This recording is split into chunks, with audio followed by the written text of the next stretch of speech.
Hello दोस्तों, आज lesson 6 पढ़ेंगे। क्लास 6 की लेसन 6 एनसीईआरटी कवर कर रहे हैं हम लोग। ज्योग्राफी, पृथ्वी की प्रमुख स्थल रूप। आपने इसमें कुछ स्थल रूपों को जरूर देखा होगा कि चित्र संख्या 6.1 में दिखाए गए हैं। आप देखेंगे कि पृथ्वी की सतह सभी जगह एक समान नहीं है। पृथ्वी पर अनगिनत प्रकार के स्थल रूप हैं। स्थल मंडल के कुछ भाग ऊंचे नीचे तथा कुछ समतल होते हैं। यह स्थल रूप दो प्रक्रियाओं के परिणाम स्वरूप बनते हैं। आपको यह जानकर आश्चर्य होगा कि मैदान जिस पर आप खड़े हैं उसमें धीरे धीरे गति हो रही है। पृथ्वी के अंदर लगातार गति हो रही है। प्रथम यह आंतरिक प्रक्रिया के कारण बहुत से स्थानों पर पृथ्वी की सतह कहीं ऊपर उठ जाती है तो कहीं धंस जाती है। देखिए, पर्वत श्रृंखला है, ये पठार है,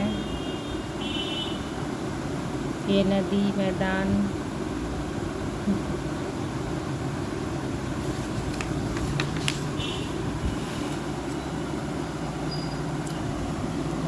दूसरी या बाह्य प्रक्रिया स्थल के लगातार बनने एवं टूटने की प्रक्रिया है। पृथ्वी की सतह के टूटकर घिस जाने को अपर्दन कहते हैं। अपर्दन की क्रिया के द्वारा सतह नीचे हो जाती है तथा निक्षेपण की प्रक्रिया के द्वारा इनका फिर से निर्माण होता है। यह दो प्रक्रियाएं बहते हुए जल, वायु या बर्फ के द्वारा होती हैं। हम विभिन्न स्थल रूपों को उनकी ऊंचाई एवं ढाल के आधार पर पर्वत और पठारों एवं मैदानों में वर्गीकृत कर सकते हैं। पर्वत पृथ्वी की सतह की प्राकृतिक ऊंचाई है। पर्वत का शिखर छोटा तथा आधार चौड़ा होता है।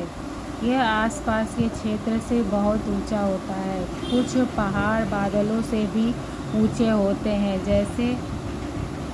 जैसे जैसे आप ऊंचाई पर जाएंगे जलवायु ठंडी होती जाएगी। कुछ पर्वत पर हमेशा जमी रहने वाली बर्फ की नदियाँ होती हैं। उसे हिमानी कहा जाता है।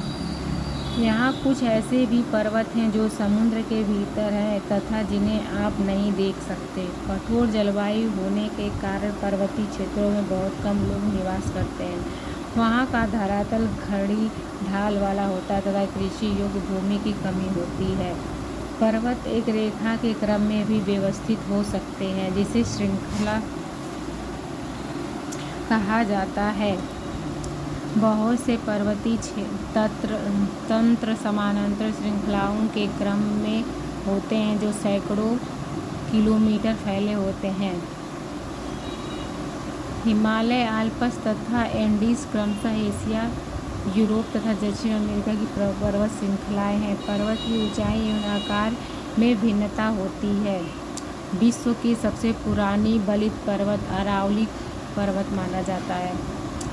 पर्वत 3 प्रकार के होते हैं: बलित पर्वत, भ्रमशोन्नत पर्वत तथा ज्वालामुखी पर्वत। हिमालय तथा आल्प्स बलित पर्वत हैं जिनकी सतह से ऊबड़-खाबड़ तथा शिखर शंखुआ आकार तथा भारत की अरावली श्रृंखला विश्व की सबसे पुरानी बलित पर्वत श्रृंखला है।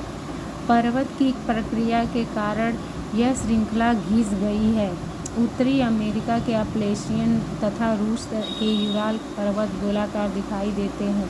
इनकी ऊंचाई कम है। यह बहुत पुराने बलित पर्वत हैं। जब बहुत बड़ा भाग टूट जाता है तथा ऊर्ध्वाधर रूप में विस्थापित हो जाता है तथा भ्रंशगण पर्वतों का निर्माण होता है। पर्वत उठे हुए खंड को उत्खंड हॉस्ट कहते हैं तथा नीचे धंसे हुए खंडों को द्रोणी या भ्रंश या ग्रावेन कहा जाता है। यूरोप की राइन घाटी तथा वासजेस पर्वत इस तरह के पर्वत तंत्र के उदाहरण हैं।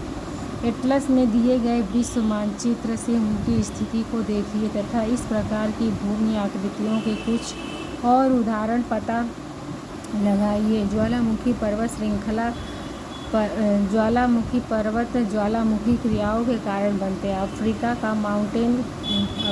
का माउंटेन किलिमंजारो तथा जापान का फ्यूजिमा इस तरह के पर्वत के उदाहरण हैं।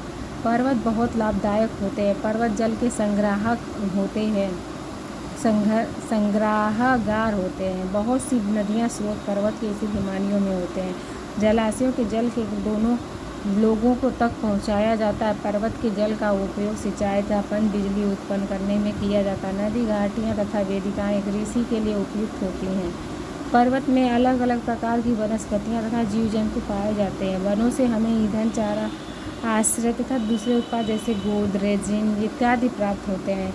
सैलानियों के कारण पर्वतीय भाग उपयुक्त स्थान है। वे पर्वतों की यात्रा उनकी प्राकृतिक सुंदरता को देखने के लिए करते हैं। विभिन्न प्रकार के खेल जैसे paragliding, hang gliding, river rafting तथा स्कीइंग पर्वतों को प्रचलित खेल हैं। क्या आप हिमालय से कुछ ऐसे स्थानों के नाम बता सकते हैं जहाँ ये खेल खेले जाते हैं?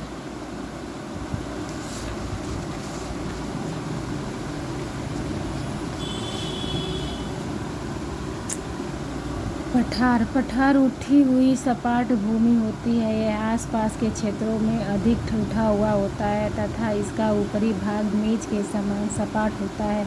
किसी पठार के एक या एक से अधिक किनारे होते हैं जिनके ढाल खड़े होते हैं। पठारों की ऊंचाई प्रायः कुछ 100 मीटर से लेकर कई हजार मीटर तक हो सकती है। पर्वत की तरह पठार भी नए या पुराने हो सकते हैं। भारत में दक्कन पठार पुराने पठारों में से एक है। केन्या, तंजानिया तथा युगांडा का पूर्वी अफ्रीका तथा अन्य पठार एवं ऑस्ट्रेलिया का पश्चिमी पठार इस प्रकार के उदाहरण है। तिब्बत का पठार विश्व का सबसे ऊंचा पठार है, जिसकी ऊंचाई मध्य समुद्र तल से 4000 से 6000 मीटर तक है।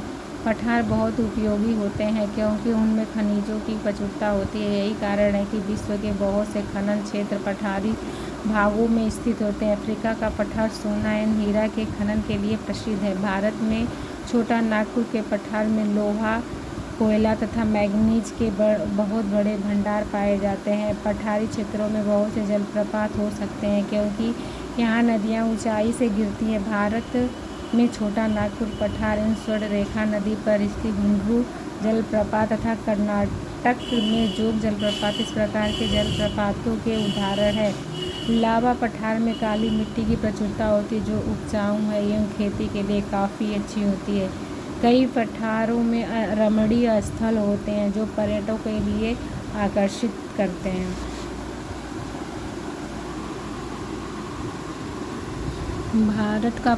भारत का पुराना पठार दक्कन का पठार है और विश्व का सबसे ऊंचा पठार तिब्बत का पठार जो 4000 से 6000 मीटर तक है।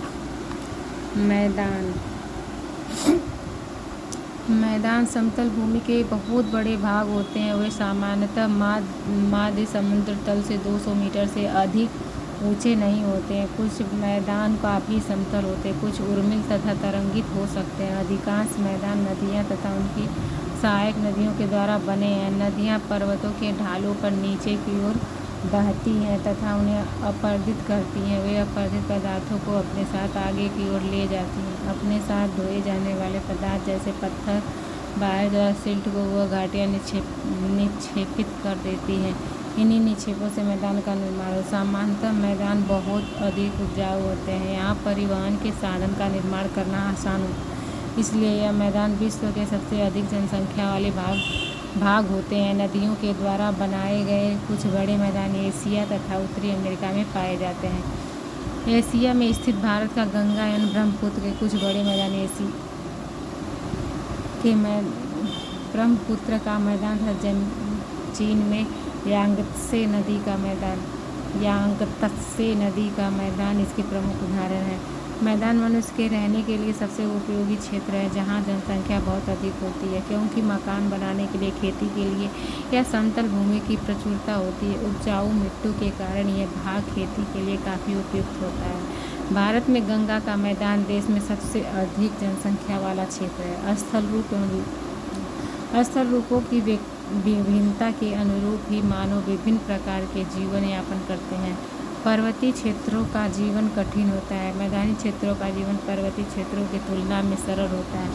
मैदानों में फसलें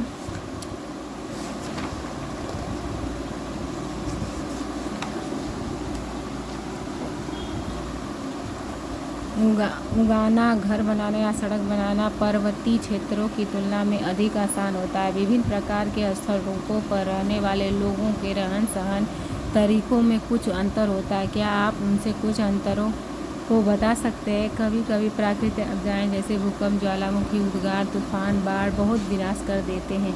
इन आकस्मिक घटनाओं के बारे में जागरूकता पैदा करके हम इनसे आने वाले खतरों को कम कर सकते हैं। हम कितने तरीकों से जल एवं स्थलों का उपयोग में ला सकते हैं, इसका पता हम अपने आसपास के क्षेत्रों से लगा सकते हैं। प्रायः हम स्थल का उपयोग गलत तरीकों से करते हैं, जैसे उपजाऊ भूमि पर मकानों का निर्माण करना। इसी प्रकार हम लोग कूड़ा किसी भी भूमि पर या पानी में फेंक देते हैं कि उन्हें गंदा कर देते हैं। हमें प्रकृति के इस महत्वपूर्ण वरदान का उपयोग इस प्रकार नहीं करना चाहिए। उपलब्ध भूमि केवल हमारे ही उपयोग के लिए नहीं, यह हमारा कर्तव्य है कि हम आगे आने वाली पीढ़ियों के लिए पृथ्वी की सुरक्षित रखें।